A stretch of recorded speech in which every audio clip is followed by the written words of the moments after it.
Votre attention s'il vous plaît. Cet élément est en lingala et en français. Contactez-nous pour savoir s'il est aussi disponible en la langue de votre préférence. Veuillez aussi noter qu'il est en audio uniquement, dépourvu de ce fait d'image originaire. Nous sommes Christ Equality Fondation. Œuvre évangélique internationale. Nous sommes christequality.com. Nous sommes évangile-éternel.com. Nous sommes toi et moi. Nous sommes vous et nous. Nous sommes tous ensemble réunis, main dans la main pour la conservation, la promotion et le partage de notre commun héritage, qu'est l'évangile éternel, ou le pourquoi de chaque choix de chaque choix de chaque choix. Notre évangélisation se fait au moyen de nos sites web, christequality.com et évangile-éternel.com. Au moyen de notre web radio évangile-éternel.com. Au moyen de notre web télé évangile-éternel.com TV. Au moyen de nos publications et brochures. Et au moyen d'autres ressources traditionnelles et contemporaines d'évangélisation des masses telles que les médias sociaux. À présent, la rubrique Pasteur et thème vous invite à suivre le bien-aimé de Jésus-Christ et des saints, le docteur Jean-Pierre Moubenga, ministre de l'Évangile éternel. Bonne édification au nom de notre commun Seigneur et Dieu Jésus-Christ. Amen. Jésus, Amen. Nous allons rester debout, nous allons lire un peu. Par la grâce de Dieu, Deutéronome chapitre 8.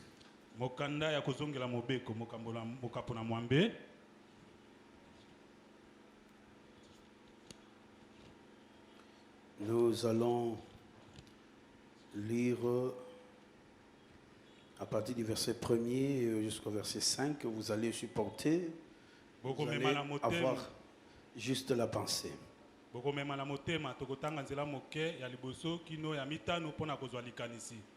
Vous observerez et vous mettrez en pratique tous les commandements que je vous prescris aujourd'hui.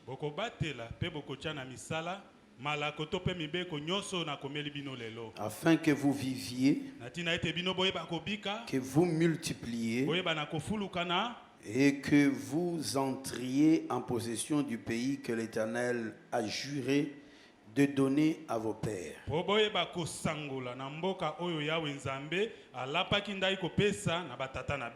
Souviens-toi de tout le chemin que l'Éternel, ton Dieu, t'a fait faire pendant ces 40 années dans le désert.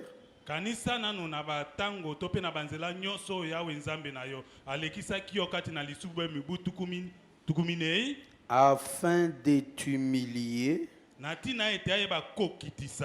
et de t'éprouver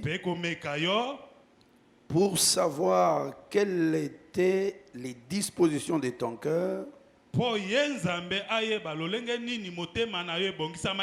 et si tu garderais ou non ces commandements.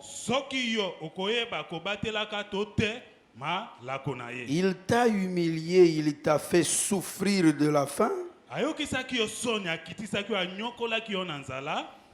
Et il t'a nourri de la manne que tu ne connaissais pas et que n'avaient pas connu tes pères, afin de t'apprendre que l'homme ne vit pas de pain seulement,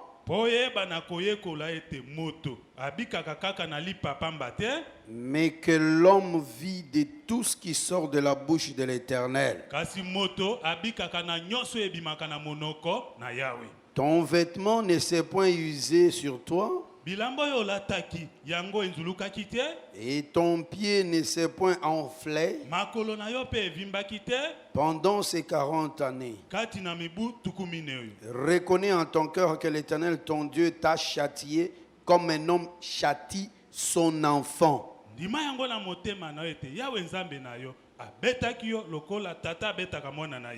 Amen. Nous pouvons nous asseoir.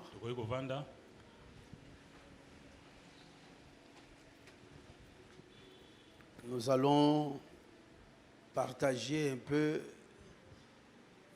cette parole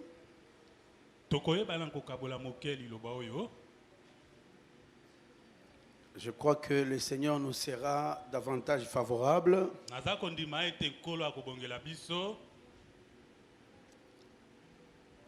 La semaine passée, nous nous sommes résumés le dimanche sur ce que nous avons voulu dire. Mais nous avons commencé cette nouvelle semaine. Nous voulons intituler la série d'exhortations que nous allons avoir.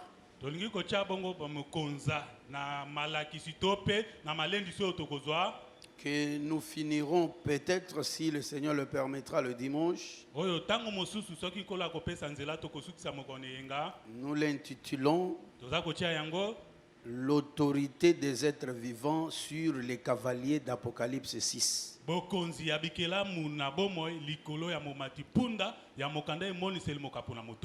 Nous allons travailler en exhortation, tout en sachant que les saints, ceux qui ont l'évangile éternel, ne comprennent pas l'exhortation comme le comprennent les groupes de prière et les églises des hommes. Nous disons que exhorter à l'assemblée des saints, c'est rappeler l'enseignement. Est-ce que le peuple est avec nous? Et notre prière, c'est que le Seigneur nous aide à ce que nous puissions parvenir chacun de nous.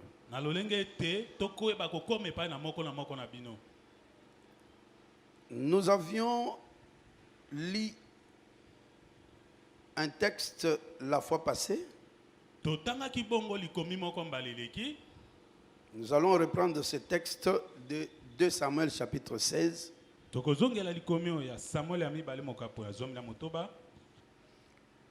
Nous prendrons la lecture à partir déjà de...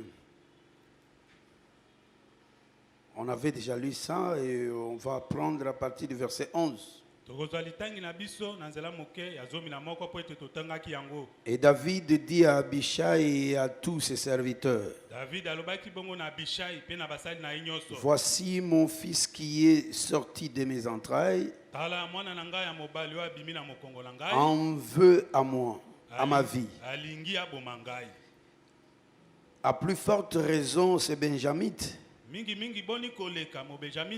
Laissez-les et qu'il maudisse, car l'Éternel lui a dit. Peut-être l'Éternel regardera-t-il à mon affliction et me fera-t-il du bien en retour des malédictions d'aujourd'hui.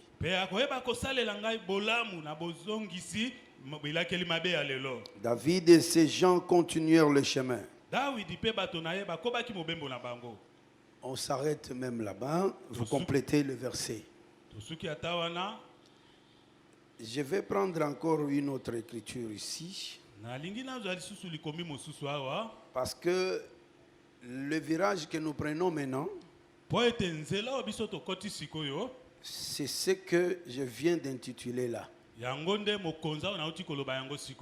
C'est-à-dire, même lorsque nous avons commencé l'enseignement sur les êtres vivants, un enseignement que nous n'avons pas encore terminé, qu'on reprendra au temps convenable, mais parmi les objectifs, il y avait aussi cet objectif ici. Comment nous rendre invulnérables? Comment nous rendre devenir invulnérables par rapport à toutes les flèches enflammées de l'ennemi? Tout en sachant que lorsque le diable vient attaquer le peuple de Dieu, lorsqu'il veut attaquer un enfant de Dieu, c'est qu'il change de stratégie. Lorsqu'il vient, l'Écriture l'appelle aussi le tentateur. C'est un monsieur qui vient essayer. Lorsqu'il essaye cette stratégie et trouve que tu as la connaissance par rapport à cette stratégie, il se rétracte un peu. Il ne va pas abandonner. Parce qu'il est créé pour ça. Il va changer de stratégie. Il viendra encore d'une autre manière. Lorsque tu le frappes, il se rétracte, il change de position, il vient encore d'une autre manière. Et toutes ces manières-là, c'est ce qui est résumé dans les 4 cavaliers qui se lancent contre l'Église. Je voudrais que vous ayez une précision. Ici, je parlerai de l'Église en général, mais je ramènerai ça dans ta vie personnelle, individuelle. Est-ce que le peuple est avec nous? Et je souligne que la force d'un enfant de Dieu se trouve lorsqu'il se retrouve devant une situation. Il doit observer l'Église dans sa globalité. Et il comprendra à partir de l'enseignement que lorsque le diable vient de cette manière, voici ce que Dieu prévoit. Dès qu'il voit la manière d'agir là du diable envers l'Église et la position prophétique de l'Église envers ces attaques du diable, il va considérer ça aussi pour sa vie. D'abord, il croira que ce qui s'est passé avec l'Église, c'est un absolu. Et il comprendra que c'est ce qui arrivera aussi chez moi. Tellement que le diable ne saura pas renverser l'Église. De la même manière qu'il n'a pas pu renverser l'Église, tu dois aussi exercer ta foi à croire que moi aussi, étant un membre de l'Église, il ne saura pas me renverser. Parce que ce ne sera pas par tes efforts que tu parviendras à te sécuriser. Non! Voilà pourquoi nous disons que il faut avoir la vraie connaissance de la parole. Lorsque tu as l'enseignement, tu comprends l'enseignement. L'enseignement te protégera. L'enseignement te sécurisera. Et je t'informe qu'il n'y a aucune situation que tu pourras vivre qui soit nouvelle. Est-ce que le peuple m'entend? Je répète, il n'y a aucune situation que tu peux vivre dans ta vie individuelle particulière qui ne soit nouvelle. Donc, eloko moko ekokomelo ya sikezate. Soki eloko ekomelio, même soki eza bitumba, yebete eloko wana ese komaka kala, nzamba pesango solution. Il faut yo yeba ndenge lekana po otia foi kati na yo par rapport à cela et croire que eko kipe comporter ngaite. C'est seulement la foi là qui triomphe du monde. Et puis la foi, ce n'est pas la croyance simple. La foi, c'est par rapport à la vraie parole. Est-ce que le peuple est avec nous?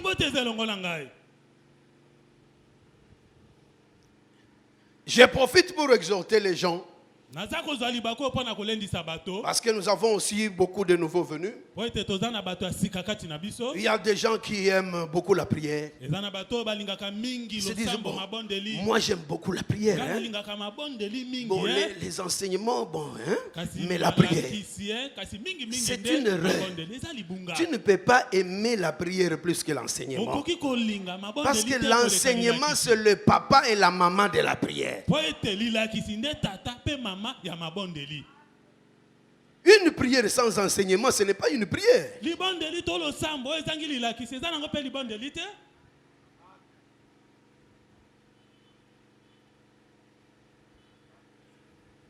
Une fois, nous avons défini la prière ici. En disant que la prière, c'est la parole. Et on a explicité que la prière, c'est la parole, premièrement, par le fait que c'est la parole qui te dit qu'il faut prier.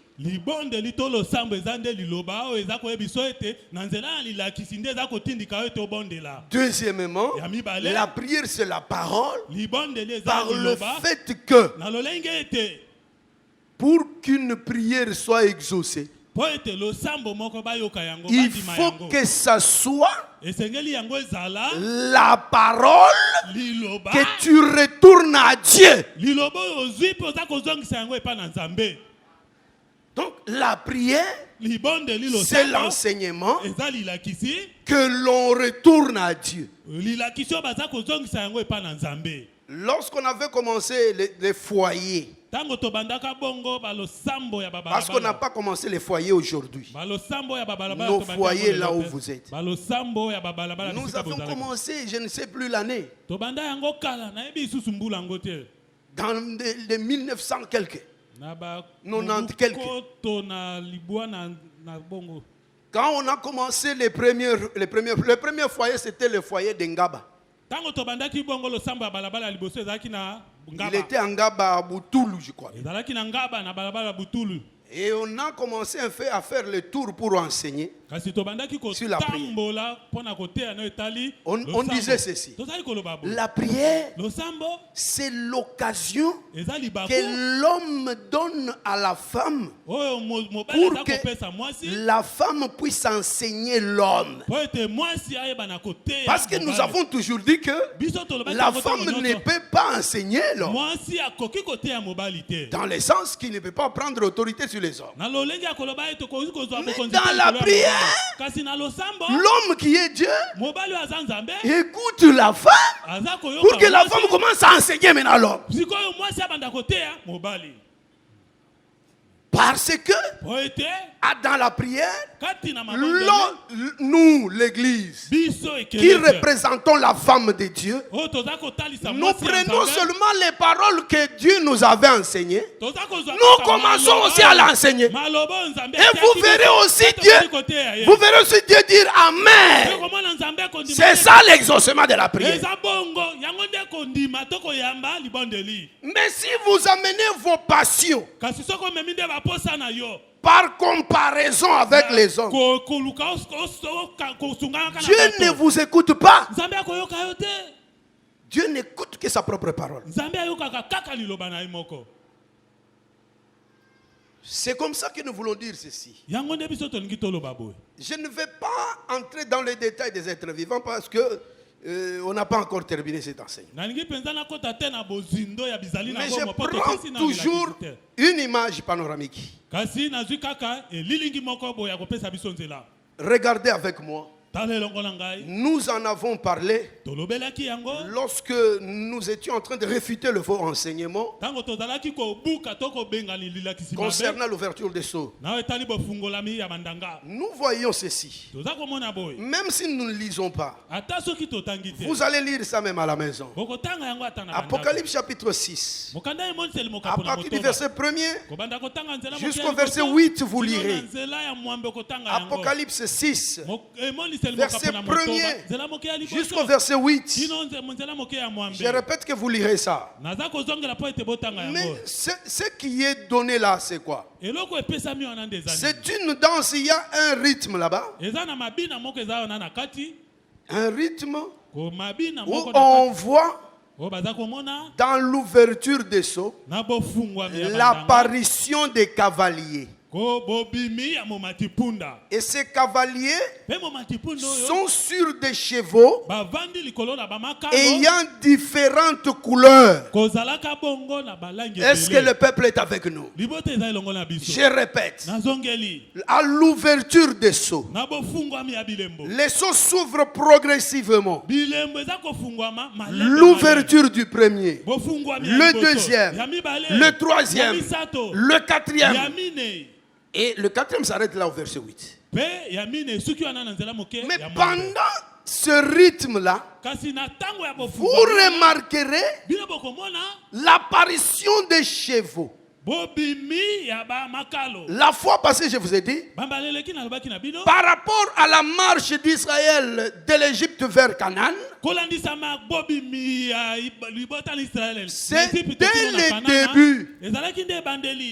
le début de leur marche qu'Israël a observé l'apparition des chevaux, des cavaliers. Et nous avons montré que ces chevaux et ces cavaliers sortaient.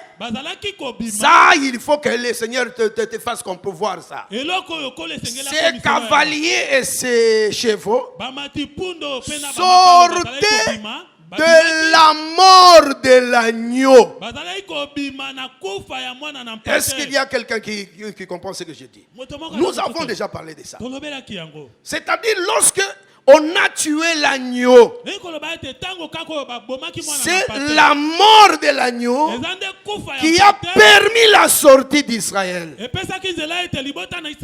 Est-ce que vous êtes là? Souvenez-vous que Moïse avait opéré beaucoup de miracles. Tous ces miracles-là n'ont pas convaincu Pharaon pour qu'il lâche Israël partir. Mais lorsqu'on a tué l'agneau, automatiquement Pharaon a lâché. Mais nous avons dit ceci. On se pose cette question. Je veux que tu te poses aussi la même question. Pourquoi tous les miracles là ne l'ont pas convaincu? Il voulait lâcher. Il était toujours incrédule. Mais dès qu'on a tué l'agneau, les agneaux qui s'est tué dans les maisons des fils d'Israël, pourquoi cette mort a fait que automatiquement Pharaon lâche? Écoutez, ce qu'on prêche dans parmi les parfaits, cette mort était automatiquement, ou du moins impliqué automatiquement du côté de Pharaon. Je vais reprendre parce que je crois que les mamans, ça peut les échapper.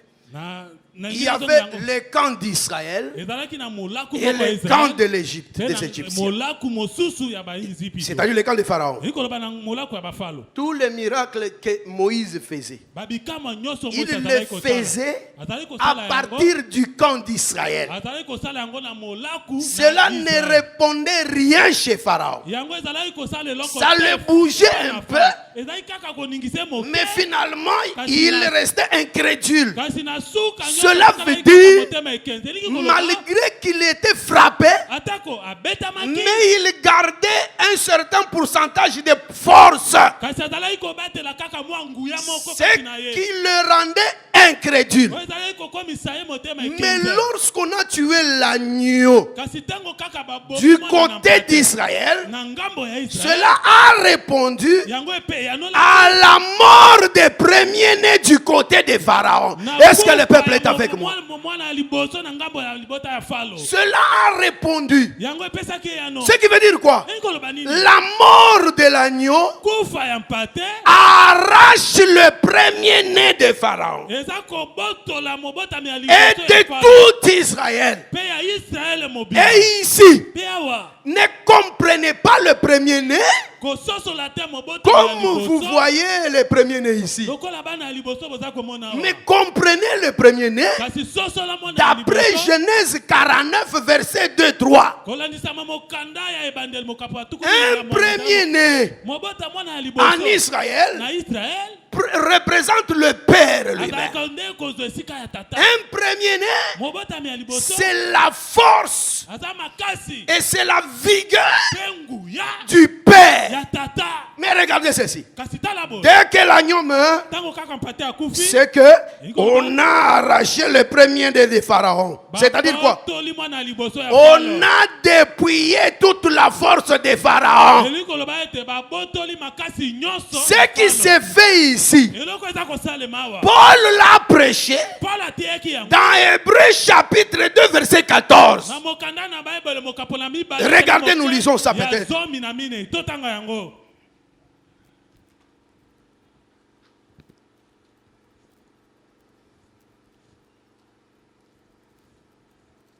Hébreux 2 verset 14 dit ceci.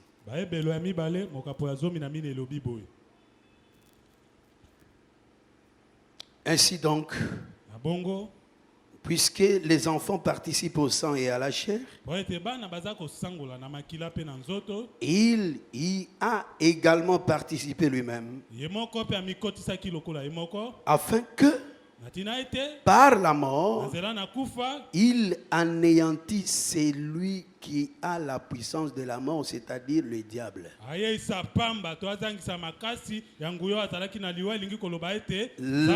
La mort dont il est question en Égypte, c'est la mort de l'agneau. Parce que quand l'agneau mourait, c'était la préfiguration de la mort de Jésus. Je vous ai montré ici que Jésus, c'est lui le véritable agneau de Dieu. Et quand Israël tuait l'agneau, vous vous souviendrez que c'est Israël qui a tué Jésus, n'est-ce pas? Vous connaissez ça, n'est-ce pas? Jésus est mort par rapport au camp d'Israël. C'était leur bête qu'ils devaient tuer. Je vous informe, pendant que le camp d'Israël tuait l'agneau, à la vérité, dans le camp de Pharaon, qui est le camp du diable, celui qu'on appelle ici diable, c'est Pharaon en Égypte.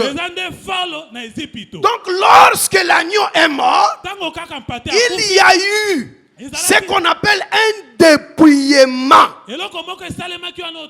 Tout ce qui était la force de Pharaon fut dépouillé. À la vérité, Pharaon a tikalaki na force à ta mokote. A tikali babotolié makasi nyonso azalaki nango. C'est pourquoi la Bible appelle ça, le diable fut anéanti. Néa et koloba zéro. Donc azatana un lisusuté. Donc balongoli nyonso.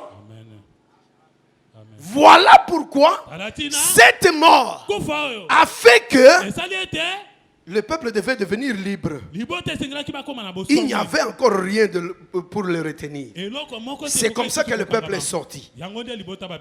C'est là où nous situons la mort de Jésus sur la croix. Si tu crois à la mort de Jésus sur la croix, c'est que tu crois aussi au dépouillement de Satan. Écoutez ce que je vous dis.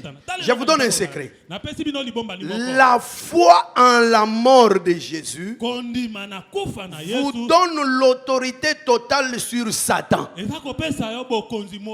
Lorsque vous opposez la foi à la mort au diable, il ne saura pas vous résister. Je parle de la foi en la mort. Le diable ne pourra pas vous résister parce qu'il devient néant.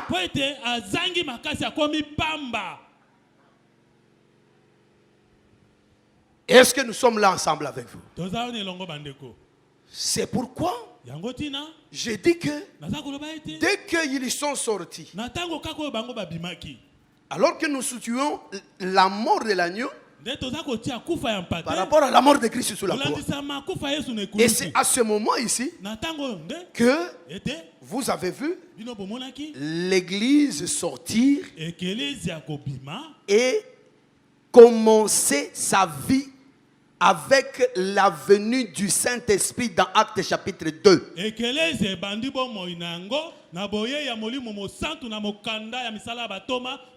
vous dis que c'est à ce moment ici, comparativement à la marche d'Israël en Égypte, qu'il y a eu apparition des cavaliers et des chevaux. Cette apparition des cavaliers et des chevaux, nous interprétons ça en les ramenant par rapport à la mort de Christ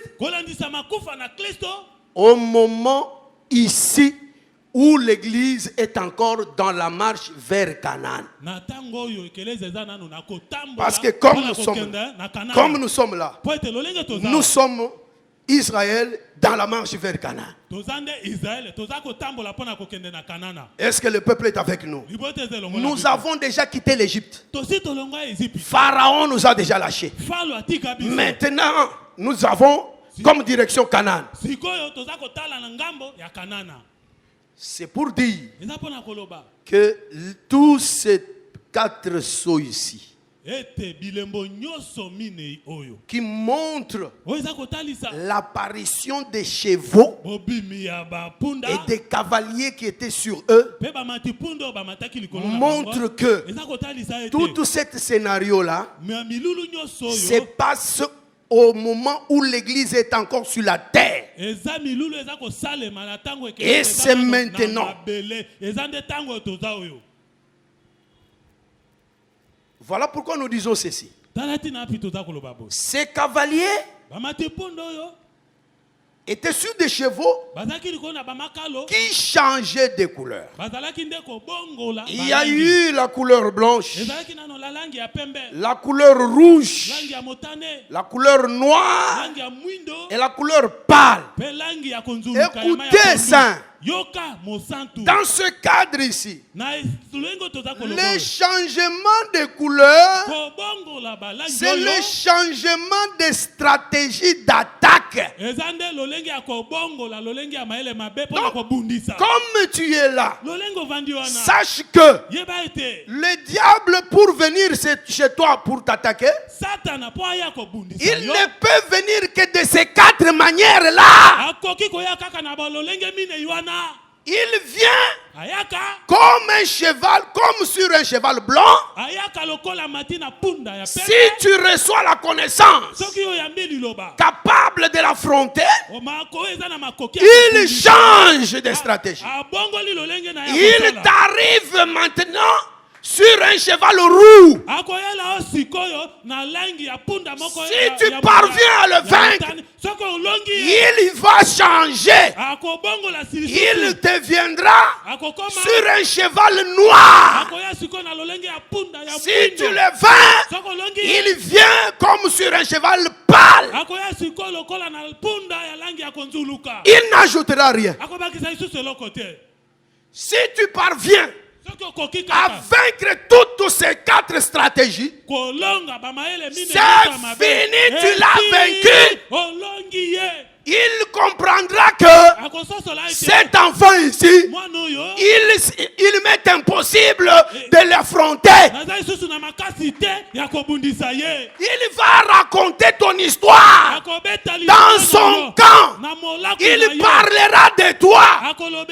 C'est alors que lorsque tu seras devant les démons, même les démons diront, nous te connaissons.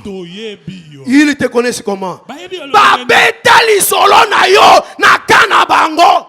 Bayebi yo. Comme on a connu les démons connaissaient Paul. Les démons connaissaient Jésus. Mais les démons ne connaissaient pas le fils de Séva. Et ici, je vais ouvrir une parenthèse. Il faut faire attention avec le nom de Jésus. Nous ne croyons pas que le nom de Jésus, c'est la simple citation des lettres J et tout ça. Non. Parce que les fils de Séva, ils ont dit, nous vous chassons au nom de Jésus, avec précision, que Paul prêche. Le Jésus que Paul prêche est un faux Jésus. Le Jésus que Paul prêche, c'était le vrai Jésus. Mais pourquoi cette citation n'a pas pu chasser les démons? Parce que les démons ne les connaissaient pas. Cela veut dire le nom de Jésus n'était pas en eux.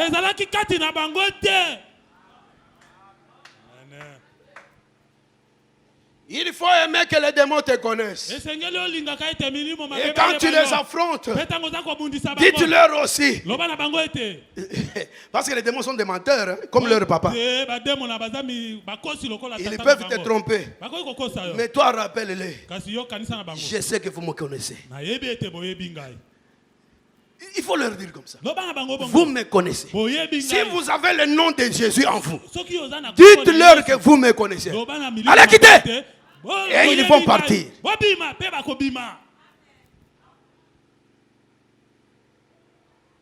Est-ce que nous sommes ensemble? C'est pourquoi, frère, il faut comprendre que nous ne sommes pas n'importe quoi.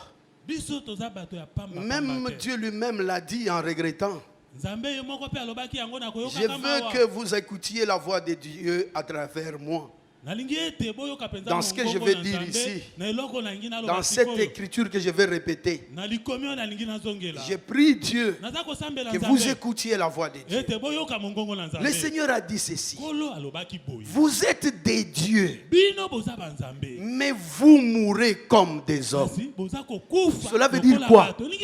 Vous n'avez pas la connaissance au niveau de connaître ce que vous êtes réellement.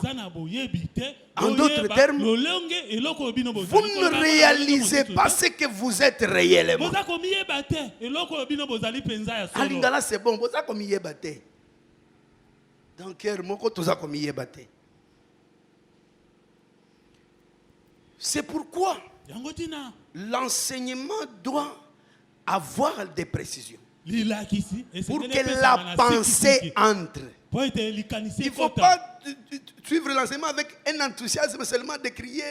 Non, il faut que tu sois sûr que la pensée entre à moi. Parce que cette pensée-là, c'est ça Dieu.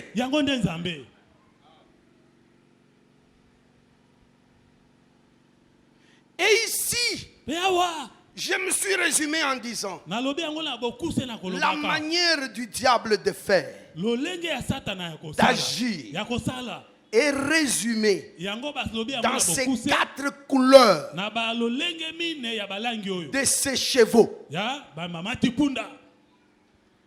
Et la réponse, ou du moins la force, la puissance que Dieu nous donne contre toute cette stratégie, ce sont les présences des êtres vivants. À la couleur blanche, le Seigneur prévoit un tonnerre. Vous ne croyez pas au tonnerre? Nous vous avons déjà parlé de tonnerre ici. Un tonnerre, c'est un parler de Dieu. Mais dans le cadre de notre enseignement sur les êtres vivants, on n'en a pas encore parlé. Parce que nous parlerons de cela comme des dimensions de Dieu. Mais retenez que le rugissement du lion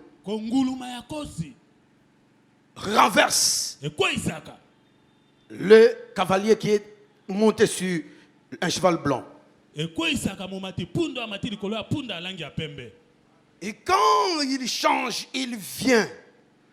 D'abord, il faut savoir ceci. Je vais en parler rapidement, sans explication. Le cheval blanc, nous le disons et le répétons même dans les cantiques, que c'est lorsque le diable se déguise en ange de lumière. Parce que la lumière a la couleur blanche selon l'écriture. Le diable ne vient pas comme diable, il vient comme un saint homme de Dieu, avec des paroles comme Boboto Bondeka, comme un saint homme de Dieu. Mais quand il vient comme ça, le lion dévoile cela. Et ce dévoilement s'appelle la révélation.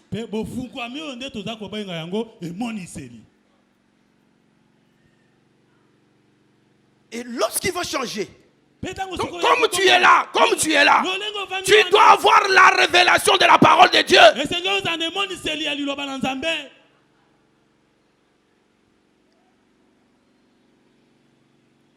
Et lorsqu'il change, il prend le cheval roux. Tout le monde peut comprendre ça facilement. Ce ne sont pas des choses difficiles, ce sont des choses très faciles. La couleur rousse, c'est la couleur rouge. Tout le monde sait que lorsqu'on parle de rouge, on voit le sang. C'est ça la vérité. Donc il vient pour répandre le sang. Et or, lorsqu'il y a écoulement de sang, c'est que des vies coulent. Des vies coulent. Et c'est ce qu'on appelle aussi la mort. Donc le diable vient pour te menacer avec des persécutions, avec des choses qui te donneront l'idée de la mort. Il viendra même pour te tuer. Il te parlera même de l'esprit des morts. Mais si tu n'es pas averti, tu risques de renier Dieu. Parce que l'humain, la chair ici, a tellement peur de la mort. Tout le monde a peur de la mort. Mais c'est la connaissance qui fait que nous puissions nous rendre compte que non, nous ne pouvons pas avoir peur de la mort. Parce que c'est lui qui détient la puissance de la mort. C'est notre Père à nous. Regardez ça. Je ne retourne pas en arrière. Pour vous dire ceci. Lorsque j'ai parlé de la mort d'agneaux en Égypte, j'ai égalé ça de l'autre côté de la mort des premiers-nés. Écoutez-moi, mes frères. Vous en ferez le débat si vous voulez. La force qu'a le diable. En d'autres termes, le premier-né qu'avait le diable là, c'est pas lui qui s'est donné ça. C'est notre Père qui lui a donné ça. Est-ce que ce peuple est avec moi? C'est pourquoi, lorsque il tue l'agneau, j'ai dit, il dépouille Satan. En d'autres termes, Azo récupéré force à Pesakiye. Azong Isaye, nul. Ici, nous avons prêché dans cette église. Je sais que vous n'étiez pas là. Sur ce qu'on appelle, ce que Moïse appelle le prêt à intérêt.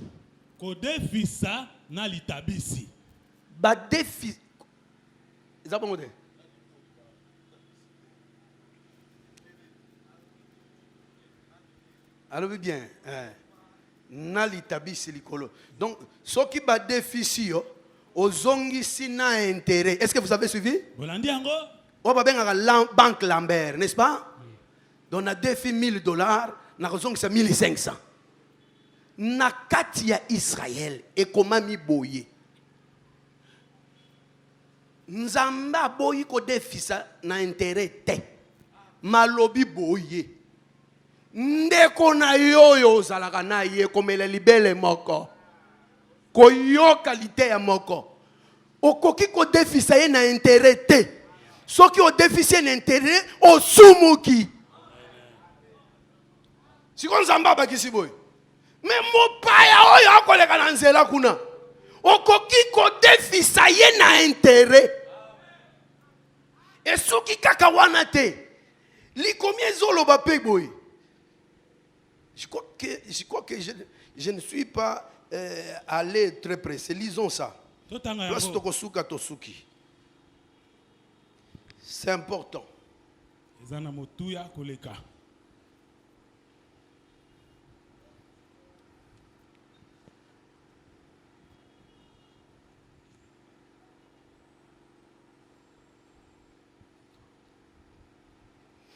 Je vais prendre ça dans Deutéronome 15, mais je crois qu'on peut nous chercher l'écriture de Deutéronome 19, je crois.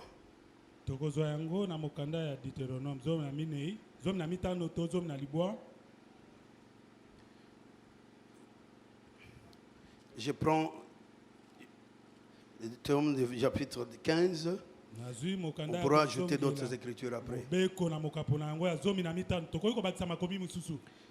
Écoutez, je raconte ça comme une histoire. Il y a beaucoup de choses là-bas. On dit ceci. Avant que je ne lise, pour ne pas prendre beaucoup de temps, lorsqu'en Israël, écoutez l'histoire en Israël. Lorsque je lui prête, donc prenons, j'ai prêté à 2 personnes. Je sais que tu n'es pas étranger, mais aujourd'hui je te prends pour étranger. Je donne à ma fille ici. Je t'ai prêté. Tu es ma fille, je te prête. Toi, tu es mon fils, mais tu es étranger hein, dans l'image. Je te prête aussi. Écoutez, à elle, je vais lui prêter. Je ne réclamerai pas les intérêts. À lui, je lui prête. Je m'attends à ce qu'il me remette ça avec intérêt. Mais il n'y a pas que cette notion. Écoutez la notion que j'ajoute. À l'échéance, à elle, je ne peux pas lui presser. Je ne peux pas l'obliger de me payer. Est-ce que le peuple je ne peux pas l'obliger de me payer. Mais à lui, je dois lui forcer de me payer. Et tout cela, c'est par rapport à la loi du relâche. C'est-à-dire, en Israël, les dettes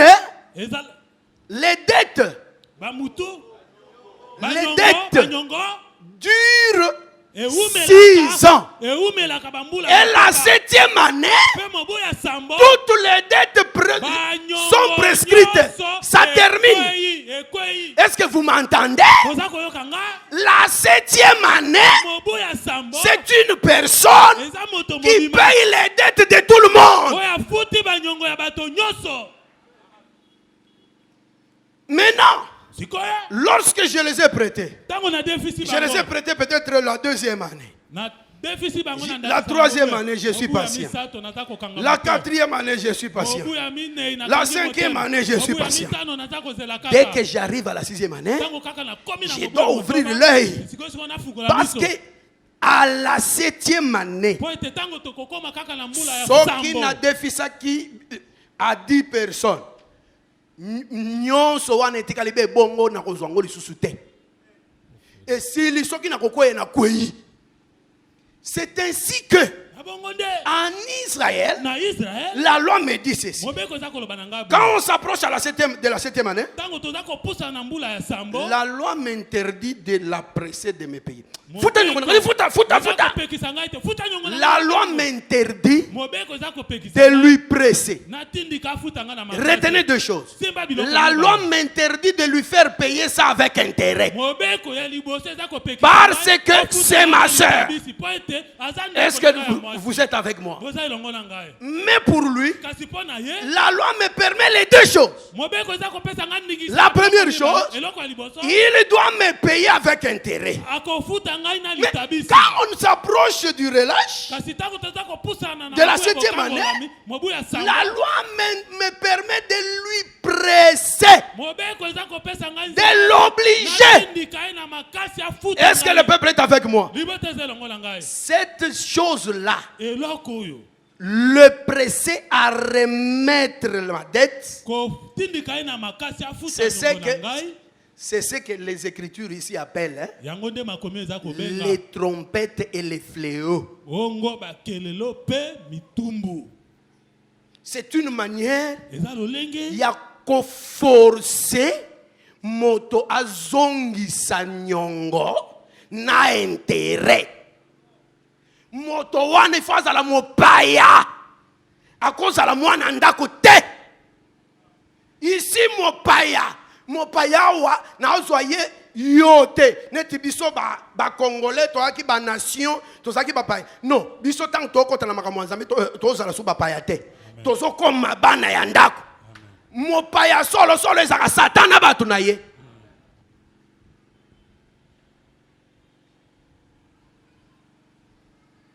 Nzambe akosala ke lokola mvula ya suka ezali poete bato nyonso batika banyongo na bango.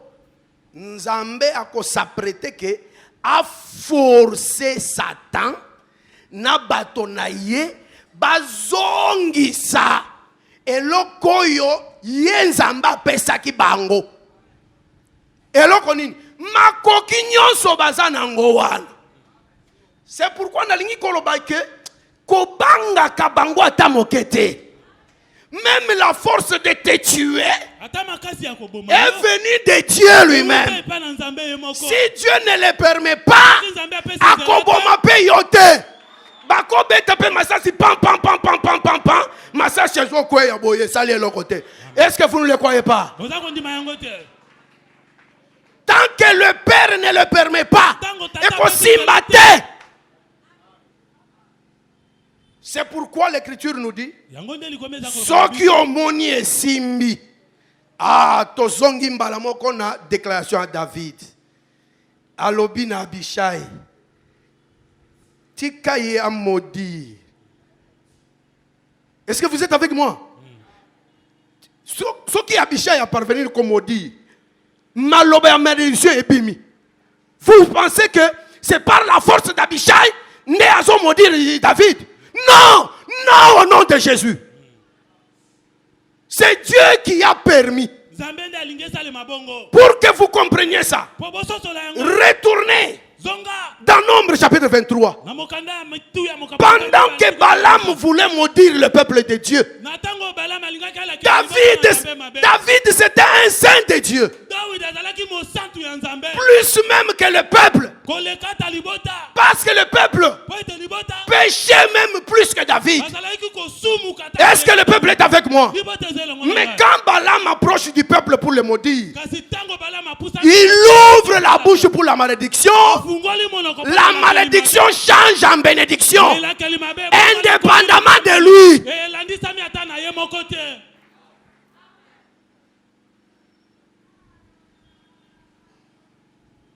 Et quand on interroge Dieu, Dieu dit, c'est un peuple saint. C'est quoi ça?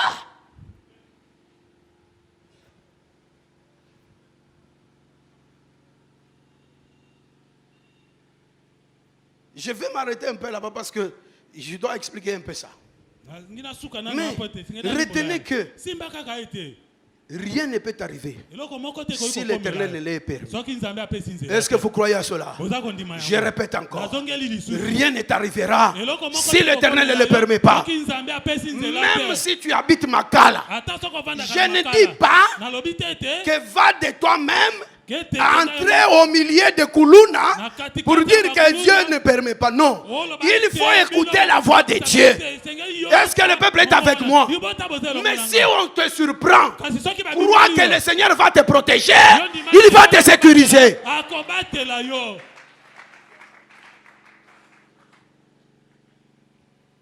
Et ce qui joue, c'est la foi. Et la foi s'oppose à la peur. Si tu as peur, le malheur t'arrivera. Parce qu'une écriture dit, ce que tu crains, c'est ce qui t'arrivera. Est-ce que le peuple est avec moi? Oh! Lorsque tu crois quelque chose, il faut la confesser. Quand tu la confesses, tu parviendras à la vivre.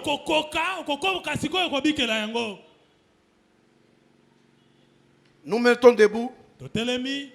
Mettons-nous debout, frère. Celui qui a la foi,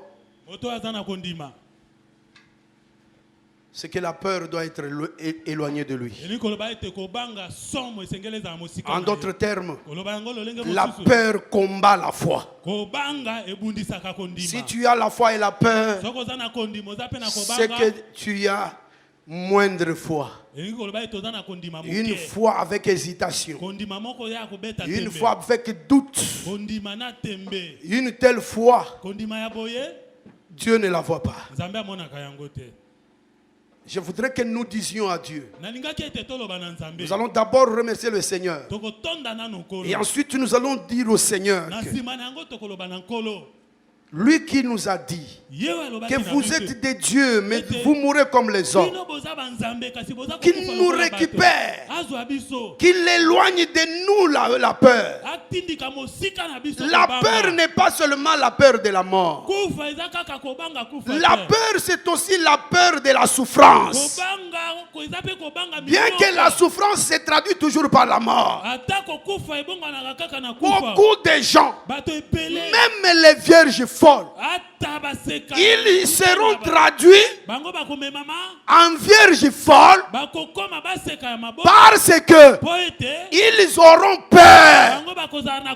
La peur de mourir de faim, la peur de marcher nu, la peur qu'on va se moquer de moi. Toutes ces choses-là refroidissent la foi. Il faut que nous disions au Seigneur, prophétiquement, ce moment ici, ce n'est pas le moment des gens de peu de foi. C'est le moment où Dieu a déjà augmenté la foi de ses enfants. Tu vas dire au Seigneur que tu aies une foi ferme, que la peur soit éloignée. Merci d'avoir suivi ce message et que Jésus-Christ vous bénisse. Si vous avez une question à l'intention de l'homme de Dieu, si vous voulez que l'homme de Dieu prie pour vous, si vous voulez vous confier à l'homme de Dieu, ou si vous voulez tout simplement bénir l'homme de Dieu, contactez-le directement si ses coordonnées sont disponibles depuis sa page. Sinon, contactez-nous et nous lui transmettrons vos préoccupations. N'oubliez pas de faire un tour à notre page évangélisation pour voir en quoi vous pouvez vous rendre utile à Christ par cette œuvre. Que Dieu vous bénisse tous. Amen. ChristQuality.com. Les cieux en un clic de la souris. Évangile-éternel.com, le site de l'évangile éternel. Christ et Quality Fondation, équilibrer la manne ramassée dans le désert de sorte que chacun ait un eumère.